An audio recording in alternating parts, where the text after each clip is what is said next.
Is there a nudge, some hint within you that's calling you for something more? You want to contribute to society, to the world, share your gifts, have an impact? Well, you can right now.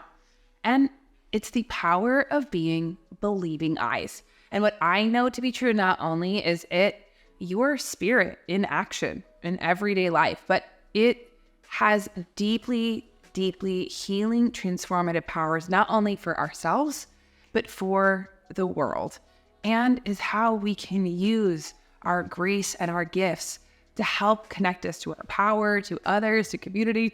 And I cannot wait to get into this topic because it's one of my faves. So before I go any further, hi, I'm Sonia. I'm a fourth generation intuitive, and I teach you how to plug back into your innate divine self, your intuition. If you're new, hi, we're so happy to have you here. If you're returning, they know what that means. Don't forget to hit subscribe and that little bell notification, because also I'm so excited this upcoming Wednesday, May 8th, I'm starting Psychic University. This is my 5-week-long live-led in-depth course that builds on one another. This is really about moving into mastery, to community, to practice, to really having this beautiful sacred space to move into mastery of our intuition and how to use it intentionally. And most of all, it's fun, it's creative, it's engaging, it plugs you back into you. And it is my favorite to get to connect with each of your beautiful, bright spirits. So if you've been really heeding that call of wanting something more, of moving into power, of really co-creating, of like really knowing, sign up.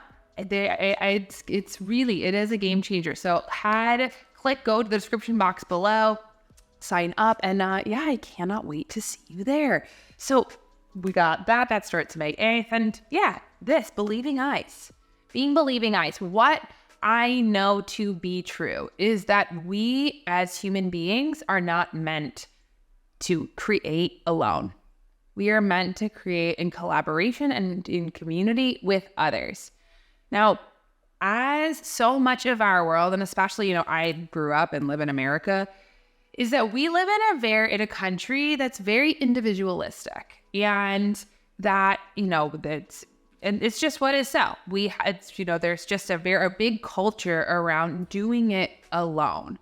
It's like pulling yourself up by your bootstraps and having to do it alone. Now, there's a difference between like autonomy, independence, and like personal power and a certain will to create a creative drive, which I find like just as a culture of America, I really do love.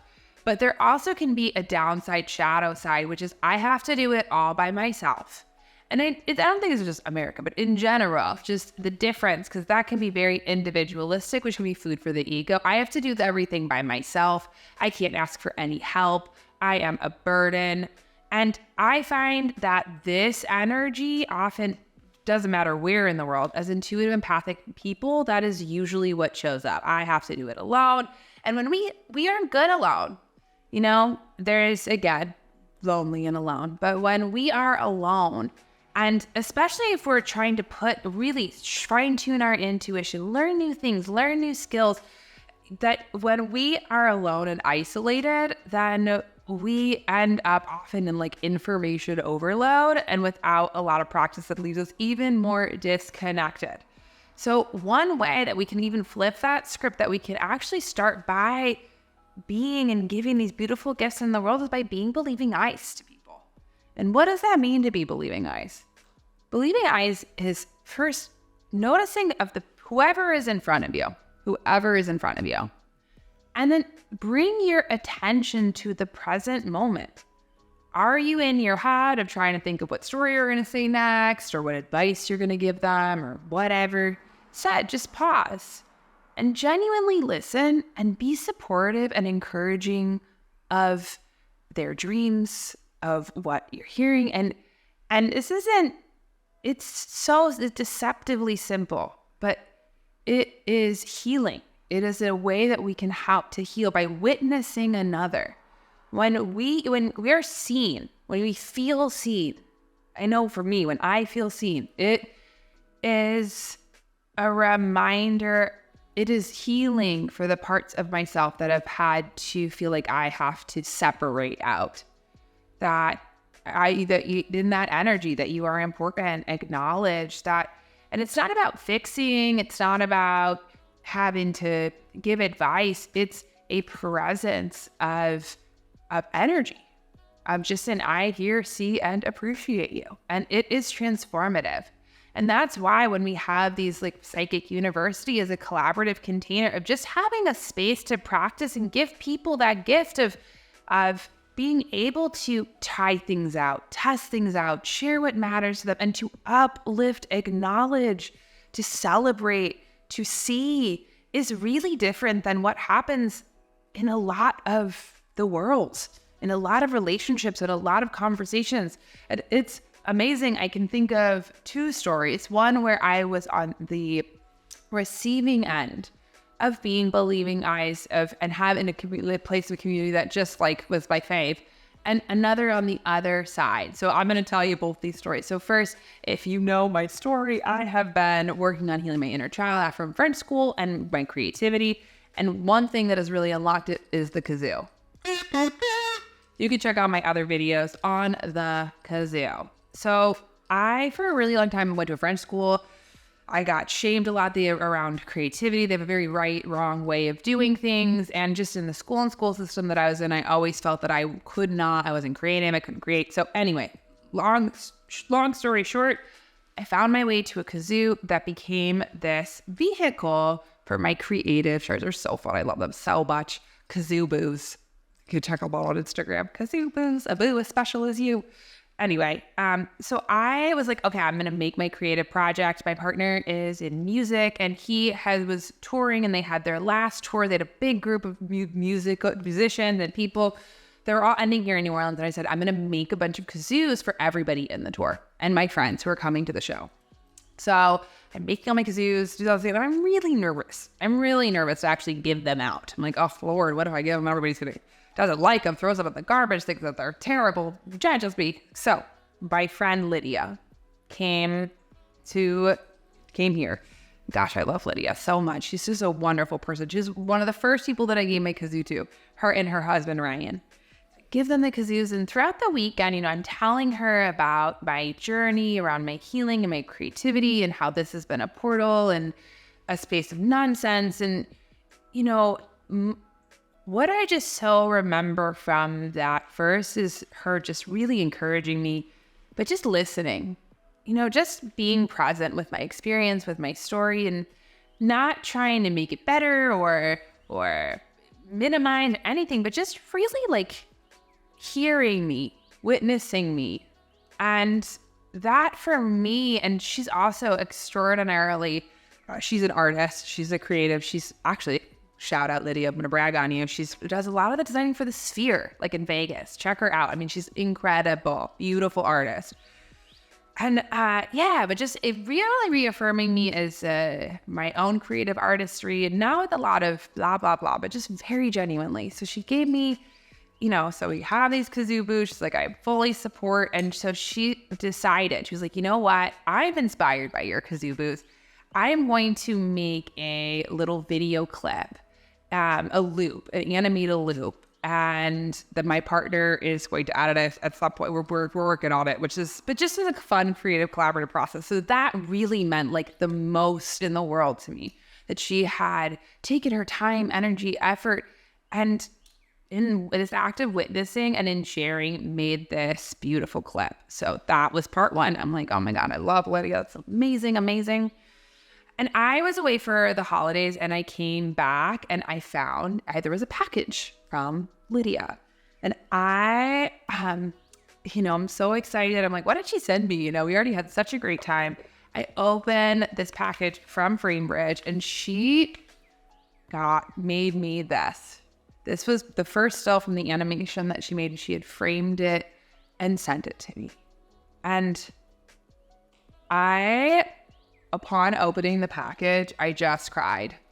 I was overwhelmed. Usually I am not one who is lost for words, but I was so touched, like from this very deep core place of this deep wound that I had of just like being seen accurately in this whole new way that just I mean, even right now, even of just thinking to that experience, just thinking about her energy, thinking about just holding this, I still just feel these waves of love and gratitude just wash over me. And that is the gift of witnessing someone. And it's super simple. You can share this gift by just being present with who is in front of you and really seeing, acknowledging, witnessing, celebrating their unique spirit soul gifts, their unique spirit. And to do that without attachment, without need, without having to fix, manage anything, but just to reflect someone back to them. That is so healing. And one way, just notice, like I said, who's the spirits that are right in front of you? What are they like? What are they telling you about? What are they interested? We can just be interested, right? Just interested, genuinely curious. That can be a window to witnessing, to creativity, to intuition, to all of it. That's the beautiful power of community that helps to heal us from these places of being isolated, whether it's from our own woundings, whether from it's our ego, whether it's cultural, societal, whatever. So that is such a unique gift. And the second story that I have, just even around witnessing and how we can even be in community, which I'm like, yeah, check out Psychic University, come. You never know what impact you might have on someone else of the healing force in just a way that might surprise you, like this, right? And or vice versa. You never know. Might be surprised, might be a divine appointment also to have some best friends. But my second story around really how in the power of witnessing, the transformative power, I remember many, many moons ago, I lived in Portland. This was when I first moved from Chicago to college. And at the time, one of my best friends, right before I left, had passed away. And I was living as a single and a lot of trauma. So I was just very, very, very insular, very isolated, very sensitive. And what I would do is I would take the bus downtown and I would go on walks with my spirit and my intuition, myself. And I would put on a podcast and I would wander everywhere. And one weekend I wound up in a market. There's a Saturday market and I'm wandering around, and in Portland at the time, and I don't know about now, there was a really large houseless population. And I'm walking around, there's this gentleman by this houseless man who is unhoused man, he's by the fountain. And, he's kind of, waving to people, everybody's kind of passing him by, and, he catches my eye and gives me a wave. And, I had the hit. I just took out my earbuds and I was like, oh, like, how are you? We just start having a conversation, and he was delightful. He was super kind. We were just chatting about different things. And, and then all of a sudden he was like, I want to tell you something. And I'm like, what? It's like, my biggest dream has always been to be a singer. I've always wanted to make and create music. And I was like, that's wonderful. I mean, it just was present with him. And what was so funny of him telling me this, which was something that obviously was a deep desire that he had not shared. The moment that he spoke it out, his little eyes shone like little light bulbs, little headlights. And he's like, I want to show you something. And again, checked in with my intuition. I'm like, all right, great, sure. So he brings me, we're in downtown Portland, we wander around, we end up at a bar. And I was not 21 at the time. And so he opens the door really, for like middle of the day, opens the door very confidently, goes down the stairs to the basement. And there's a piano in the basement. And so he sits down at the piano and cracks his fingers and it starts to play. Now, of course, in a movie, he would have a gorgeous voice and it was like angelic piano. I mean, he was terrible at piano. And he started singing and his voice was even worse.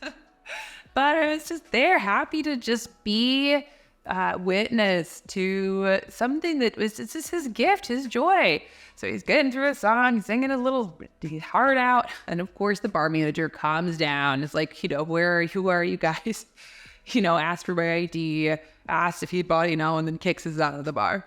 So we leave, and just this very interesting experience. And as we walk out of the bar, there's a window box full of flowers. And, at this point, I'm like, I have to go catch my bus to head back up to school. He reaches around to the window box, picks a flower, hands it to me, and says, thank you for treating me like a human being. You don't know how much that meant. And walked away.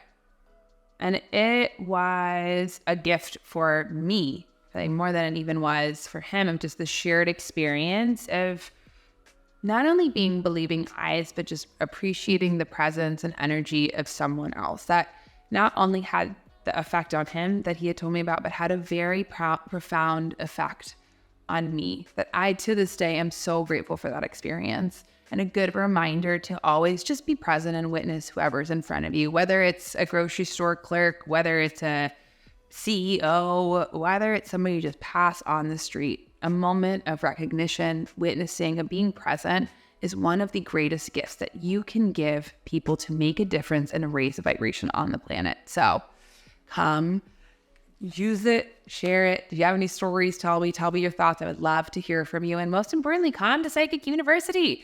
Can't wait. Class starts Wednesday. If you've got questions, you can email me at hello@soniatully.com. But just like that, of where we can also just in present start to see ourselves through our spirit, not through our ego, where we can start to witness ourselves accurately, witness our power, witness our strength, witness our gifts, and just to connect to that energy of starting to witness ourselves and others is the most beautiful thing that we can experience. Because then we clean off that mirror of old stuff, of conditioning, and really anchor ourselves into self-love, confidence, and worth naturally. Because, when you know your spirit from love, it's like, as my Nana would say, you cannot improve upon your spirit. All you can do is allow more of it. And we need your light. We need your gifts. We need you, because you are a bright light. So I hope to see you in class, and send you all my love. See you next week. Bye.